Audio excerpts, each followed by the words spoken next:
Hello welcome to competitive exams library YouTube channel. ఇంకేమైనా channel subscribe చేసుకున్న వాళ్ళు ఉంటే తప్పకుండా ఛానల్ని సబ్స్క్రైబ్ చేసుకుని పక్కన ఉన్న బెల్ ఐకాన్ మీద కూడా క్లిక్ చేయండి. మనకి ఈఎస్ఐసి అంటే ఎంప్లాయీ స్టేట్ ఇన్సూరెన్స్ కార్పొరేషన్ నుండి యూటీసీ మరియు స్టెనో జాబ్కి నోటిఫికేషన్స్ విడుదలైనవి. మనకి ప్రతి స్టేట్కి కూడా సపరేట్గా నోటిఫికేషన్ అనేది ఇవ్వడం జరిగింది. సో ఆంధ్ర తెలంగాణ రెండింటికి కూడా మనకి సపరేట్ నోటిఫికేషన్స్ అనేవి ఉన్నాయి. మనకి ఆల్మోస్ట్ నేను చెప్పబోయే నోటిఫికేషన్ డీటెయిల్స్ అన్నీ కూడా రెండు స్టేట్స్కి కూడా సేమ్గా ఉంటాయి. కేవలం నెంబర్ ఆఫ్ వేకెన్సీస్ విషయంలో మాత్రమే డిఫరెన్స్ అనేది ఉంటుంది. ఫస్ట్ ఆఫ్ ఆల్ మనకి ఈఎస్ఐసి తెలంగాణ నోటిఫికేషన్ చూసినట్లయితే ఇందులో మీకు స్టెనోగ్రాఫర్కి టోటల్గా 21, అప్పర్ డివిజన్ క్లర్క్ యూటీసీ అంటే మనకి అప్పర్ డివిజన్ క్లర్క్ ఇందులో 112 వేకెన్సీస్ అనేవి ఉన్నాయి. ఇందులో మీకు ఈడబ్ల్యూఎస్ ఎకనామిక్లీ వీకర్ సెక్షన్ వాళ్ళకి కూడా మనకి 10% రిజర్వేషన్ ఉంది కదా, సో దాంట్లో కూడా జాబ్స్ కేటాయించారు. అలాగే పీడబ్ల్యూ వాళ్ళకి కూడా మనకి ఇందులో వేకెన్సీస్ అనేవి ఉన్నాయి. అలాగే ఎక్స్ సర్వీస్ మ్యాన్కి కూడా వేకెన్సీస్ అనేవి ఉన్నాయి. ఓకే, మీరు దేనికి అప్లై చేయాలనుకుంటున్నారు, మీ కేటగిరీలో ఎన్ని జాబ్స్ ఉన్నాయనేది ఒకసారి మీరు ఇక్కడ గమనించవచ్చు. ఓకే, మీకు దీనికి అప్లై చేసుకోవడానికి క్వాలిఫికేషన్ అనేది స్టెనోగ్రాఫర్ అప్లై చేసుకోవాలనుకుంటే ఇంటర్మీడియట్ పాస్ అయి ఉండాలి. అలాగే మీకు స్టెనోగ్రఫీ అనేది ఉంటుంది కదా, స్టెనో అనేది, సో దీనికి సంబంధించి షార్ట్ హ్యాండ్ అనేది మీకు 80 words/minute స్పీడ్ అనేది ఉండాలి ఇంగ్లీష్ లేదా హిందీలో. అలాగే working knowledge of computers including use of office suits and database మీద నాలెడ్జ్ ఉండాలి. అలాగే UDC upper division clerk apply చేసుకోవాలనుకుంటే డిగ్రీ కానీ దానికి ఈక్వలెంట్ కానీ క్వాలిఫికేషన్ ఉండాలి. అలాగే working knowledge of computers including use of office suits and database మీద కూడా మీకు నాలెడ్జ్ అనేది ఉండాలి. ఓకే, అలాగే ఏజ్ లిమిట్ విషయానికి వస్తే మీకు 18 to 27 ఏజ్ లిమిట్ ఉండాలి అన్రిజర్వ్డ్ వాళ్ళకి. ఎప్పుడు దాకా అంటే మీకు 15/4/2019 నాటికి ఎక్స్క్లూజివ్గా మీకు 18 to 27 ఏజ్ లిమిట్ అనేది సరిపోవాలి. ఎవరైతే ఎస్సీ ఎస్టీ వాళ్ళు ఉంటారో వాళ్ళకి 5 years అంటే 27+5 దాకా అప్లై చేసుకోవచ్చు. ఓబీసీ వాళ్ళు 27+3 దాకా కూడా అప్లై చేసుకోవచ్చు. అలాగే పీహెచ్ వాళ్ళకి కూడా మనకి సపరేట్ అప్రైజ్ రిలాక్సేషన్ ఇవ్వడం జరిగింది. ఎవరైనా ఉంటే ఒకసారి చెక్ చేసుకోండి. అన్రిజర్వ్డ్ 10, ఓబీసీ 13, ఎస్సీ ఎస్టీ 15 దాకా మనకి అప్రైజ్ రిలాక్సేషన్ అనేది ఉంటుంది. ఓకే, మీకు ఇది అప్లై చేసుకోవడానికి చివరి తేదీ ఎప్పుడు అంటే మనకి 15/4/2019 అంటే ఏప్రిల్ 15వ తారీఖు లోపల మీరు దీన్ని ఆన్లైన్లో అప్లై అనేది చేసుకోవాలి.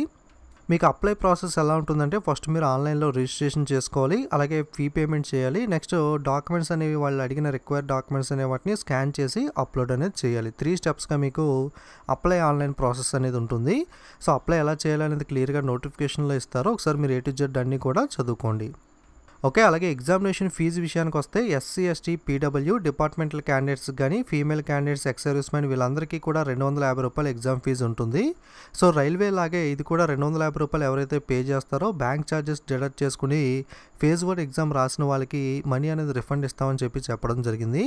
సో మిగతా అన్ని కేటగిరీ వాళ్ళకి ₹500 ఫీజు ఉంటుంది. సో వీళ్ళకి ఎటువంటి డీటెయిల్స్ అనేవి మెన్షన్ చేయలేదు. మనకి 500 పే చేసిన వాళ్ళకి మేబీ రిఫండ్ అనేది రాకపోవచ్చు. కేవలం ₹250 పే చేసిన వాళ్ళకి రిఫండ్ అనేది రావచ్చు. ఇక్కడ డీటెయిల్స్ అయితే ఎటువంటివి మెన్షన్ చేయలేదు మనకి 500 పే చేసిన వాళ్ళ గురించి. ఓకే, స్టెనోగ్రఫీకి సంబంధించి మీకు ఇంగ్లీష్, రీజనింగ్, జనరల్ అవేర్నెస్ మీద మీకు 100, 50 మార్క్స్ అనేది ఉంటుంది. దీనికి ప్రతిదానికి కూడా ఇండివిజువల్ టైం అనేది వాళ్ళే అలాట్ చేయడం జరిగింది. అలాగే మీకు computer skill test and stenography test అనేది కూడా మీకు స్టెనోగ్రఫీ అప్లై చేసిన వాళ్ళకి ఉంటుంది. మీకు పవర్ పాయింట్ స్లైడ్స్ ప్రిపేర్ చేయడం కానీ, ఎంఎస్ వాళ్ళలో టైపింగ్ కానీ, అలాగే ఎంఎస్ ఎక్సెల్లో టేబుల్ ఫార్మేషన్ కానీ వీటికి సంబంధించి టెస్ట్ అనేది ఉంటుంది స్టెనోగ్రఫీ అప్లై చేసిన వాళ్ళకి. నెక్స్ట్ అప్పర్ డివిజన్ క్లర్క్ చూసినట్లయితే మీకు general intelligence and reasoning, general awareness, quantitative aptitude, English comprehension. Okay, మనకి ప్రతి సెషన్ నుండి 25 క్వశ్చన్స్ ఉంటాయి. మనకి మార్క్స్ వచ్చి 50 అంటే ప్రతి క్వశ్చన్కి కూడా మనకి 2 మార్కులు అనేది ఉంటుంది. సో 100 క్వశ్చన్స్కి టోటల్గా 200 మార్క్స్ అనేది ఉంటుంది. మనకి ఇది ప్రిలిమినరీ ఎగ్జామ్. సో దీని నుండి మనకి 1:10 షార్ట్ లిస్ట్ చేసి నెక్స్ట్ మెయిన్స్ ఎగ్జామ్ అనేది కండక్ట్ చేస్తారు. మెయిన్స్లో కూడా general intelligence and reasoning, awareness, quantitative aptitude, English మీద మీకు ప్రతి సెషన్లో 50 క్వశ్చన్స్ అనేవి ఉంటాయి. టోటల్గా 200 క్వశ్చన్స్కి మీకు ఎగ్జామ్ అనేది కండక్ట్ చేస్తారు. పేపర్ మీకు కేవలం ఇంగ్లీష్ మరియు హిందీ లాంగ్వేజ్లో మాత్రమే ఉంటుంది. ఓకే, నెక్స్ట్ నెగిటివ్ మార్కింగ్ అనేది యాజ్ యూజువల్గా 1/4 ఉంటుంది. సో నెక్స్ట్ మీకు మెయిన్స్ ఎగ్జామ్ అయిన తర్వాత మీకు కంప్యూటర్ స్కిల్ టెస్ట్ అనేది కండక్ట్ చేయడం జరుగుతుంది. ఓకే, సో ఇది జస్ట్ క్వాలిఫైయింగ్ నేచర్కి మాత్రమే ఉంటుంది. మీకు ఇందులో పవర్ పాయింట్ 2 స్లైడ్స్ అనే వాటిని ఎలా ప్రిపేర్ చేయాలి, అలాగే ఎంఎస్ వర్డ్లో టైపింగ్ మ్యాటర్ అండ్ ఫార్మేట్ చేయడం, అలాగే ఎంఎస్ ఎక్సెల్కి సంబంధించి టేబుల్ ప్రిపరేషన్కి సంబంధించి మీకు ఈ కంప్యూటర్ స్కిల్ టెస్ట్ అనేది ఉంటుంది. ఓకే, సో పవర్ పాయింట్కి 10, ఎంఎస్ వర్డ్కి 20, మనకి ఎంఎస్ ఎక్సెల్కి 20 మార్క్స్, టోటల్గా 50 మార్క్స్కి ఎగ్జామ్ ఉంటుంది. ½ an hour టైం అనేది ఉంటుంది. సో దీనికి మార్క్స్ అయితే యాడ్ చేయరు, క్వాలిఫైయింగ్ నేచర్కి మాత్రమే ఉంటుంది. Okay, okay. సో ఇది మనకి తెలంగాణ ఈఎస్ఐసి నోటిఫికేషన్ డీటెయిల్స్ అనేవి. నేను చెప్పిన డీటెయిల్స్ అన్నీ కూడా 2 నోటిఫికేషన్స్‌కి మనకి సేమ్‌గా ఉంటాయి. కేవలం నెంబర్ ఆఫ్ వేకెన్సీస్ ఒకటే డిఫరెన్స్‌గా ఉంటాయని చెప్పుకున్నాం కదా! ఆంధ్రప్రదేశ్ చూసుకున్నట్లయితే ఆంధ్రప్రదేశ్ ఈఎస్ఐసికి సంబంధించి స్టెనోగ్రాఫర్‌లో మనకి 2 జాబ్స్ మాత్రమే ఉన్నాయి అన్‌రిజర్వ్డ్‌లో. అప్పర్ డివిజన్ క్లర్క్ వచ్చి మనకి టోటల్‌గా 11 వేకెన్సీస్ అనేవి ఉన్నాయి. ఇందులో మీకు ఓబీసీలో జాబ్స్ అనేవి లేవు. మీరు కావాలనుకుంటే ఓపెన్ కేటగిరీ కింద అప్లై అనేది చేసుకోవచ్చు.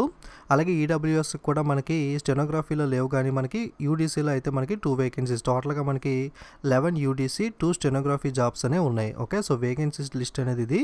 సో మిగతా డీటెయిల్స్ ఎగ్జామినేషన్ ఫీజు కానీ ఇతర వివరాలన్నీ కూడా మనకి ఏ స్టేట్‌కైనా సేమ్‌గానే ఉంటాయి. నెంబర్ ఆఫ్ వేకెన్సీస్ అనేవి మాత్రమే మీకు డిఫరెన్స్ అనేది స్టేట్ వైడ్‌గా ఉంటుంది. మీకు నోటిఫికేషన్ లింక్స్ అనేవి కింద డిస్క్రిప్షన్‌లో ఇస్తాను. మీరు కూడా ఏ టు జెడ్ డీటెయిల్స్ అన్నీ చదువుకున్న తర్వాత ఇంట్రెస్ట్ ఎవరికైనా ఉంటే కనుక మీరు అప్లై అనేది చేసుకోవచ్చు. ఓకే. సో అలాగే మరిన్ని వీడియోస్ మీరు మిస్ అవ్వకుండా చూడటం కోసం తప్పకుండా ఛానల్‌ని సబ్స్క్రైబ్ చేసుకోవడం మర్చిపోకండి. ఓకే. Thank you.